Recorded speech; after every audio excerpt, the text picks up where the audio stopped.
Hello दोस्तों, स्वागत है आपका इस वीडियो में। और आज की इस वीडियो में हम पढ़ने वाले हैं chronic Venus congestion in lungs, जिसमें हम डेफिनेशन देखेंगे, कॉजेज़ देखेंगे और मॉर्फोलॉजिकल फीचर्स में डिस्कस करेंगे ग्रॉस फीचर्स और माइक्रोस्कोपिक फीचर्स।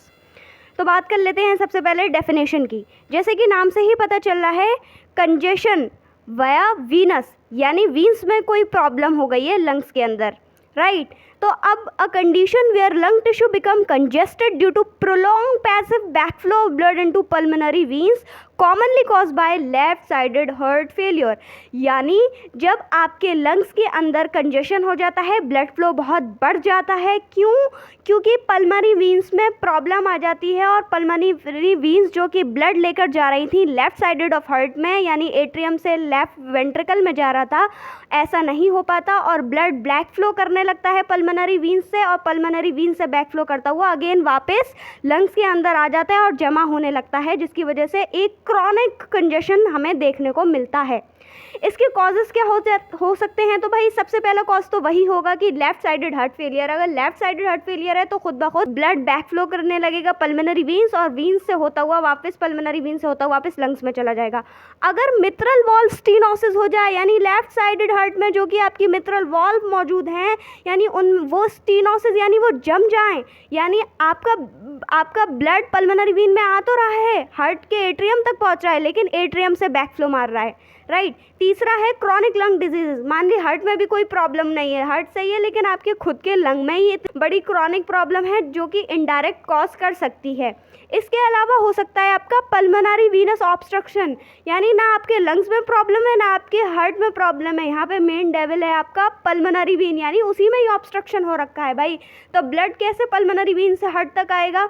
यानी बीच में पल्मोनरी वीन में ही रुक जाएगा, ऑब्स्ट्रक्शन की वजह से वो अगेन पीछे की तरफ वापस बैक फ्लो करता हुआ लंग्स के पास आ जाएगा। अगर बात करें इसके हम मॉर्फोलॉजिकल फीचर्स में, हम सबसे पहले देख लेते हैं ग्रॉसी अपीयरेंस।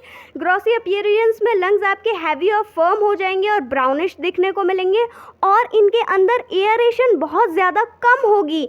उसका रीज़न ये है क्योंकि ऑलरेडी ब्लड उसमें इतना जमा है, उसमें स्पेस बचा ही नहीं एयर का, इसलिए पुअरली एरेटेड होंगे, और इस पूरी कंडीशन को ही हम ब्राउन एंड्यूरेशन बोलते हैं। अक्सर वाइवा में पूछ लेता है कि सीवीसी में ब्राउन एंड्यूरेशन क्या है, तो आप बताएंगे कि लंग्स जब हैवी फर्म और ब्राउनिश फील होते हैं, पुअरली एरेशन होता है, जो उसका ग्रॉसी अपीयरेंस है, उसी को ही हम ब्राउन एंड्यूरेशन बोलते हैं।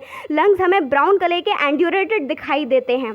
तो अब हम बात कर लेते हैं माइक्रोस्कोपिक फीचर्स की, जिसमें जो एल्वियोलाई के सेप्टम होते हैं वो काफ़ी थिकेंड हो जाते हैं, बहुत चौड़े हो जाते हैं। उसका रीज़न यही है कि उनके अंदर फाइब्रोसिस देखने को मिलता है, और एल्वियोलाई के ऊपर जो बहुत सारी कैपिलरीज लगी हुई हैं वो डायलेट हो जाएंगी। जाहिर सी बात है, उसके अंदर बहुत सारा ब्लड आ गया है, कंजेस्टेड कैपिलरीज हैं, तो वो डायलेटेड हो जाएंगी और इनगोर्ज हो जाएंगी, और साथ ही साथ इतना प्रेशर अप्लाई करेगा ब्लड कि एल्वियोलाई के अंदर फ्लूइड आना शुरू हो जाएगा, और इसी वजह से alveoli contain mild interstitial oedema. यही बात है, क्योंकि जो प्रेशर पड़ रहा था वो फ्लूइड को अंदर की तरफ भेज रहा है एल्वियोलाई के ल्यूमन में, तो एडिमा भी देखने को मिलेगा। और साथ ही साथ एल्वियोलाई के अंदर कुछ मैक्रोफेजेस भी मिलेंगे, खास किस्म के, जिन्हें बोलते हैं हीमोसिडेरिन लेडिन मैक्रोफेजेस। इनको हार्ट फेलियर सेल्स भी बोलते हैं, वो बस नाम उनका कॉज के ऊपर रख दिया है क्योंकि generally left sided heart failure में हो रहा था ना ये, इसी वजह से इसको हार्ट फेलियर सेल भी बोल देते हैं।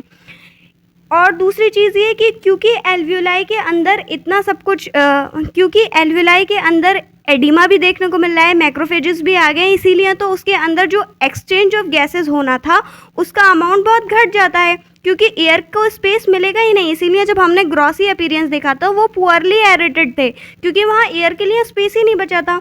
इसके अलावा अगर ये सारी कंडीशन बहुत लंबे समय तक होती रहें तो यहाँ पर क्रॉनिक इन्फ्लेमेशन भी देखने को मिल सकता है। तो ये एक सीवीसी का डायग्राम है जिसमें माइक्रोस्कोपिकल व्यू है, और आप इसमें देख सकते हैं, पहले आप सेप्टा की तरफ देखें तो काफ़ी थिकेंड हो चुके हैं फाइब्रोसिस की वजह से, और क्योंकि इतना ज़्यादा ब्लड है तो कैपिलरीज भी कंजेस्टेड हैं, और जो आपकी एल्वियोलाई का जो ल्यूमन है उसके अंदर कुछ खास किस्म के मैक्रोफेजेस भी आपको नज़र आ रहे होंगे, जिन्हें हम हार्ट फेलियर सेल बोल रहे हैं या हीमोसिडेरिन लेडिन मैक्रोफेजेस भी बोल रहे हैं।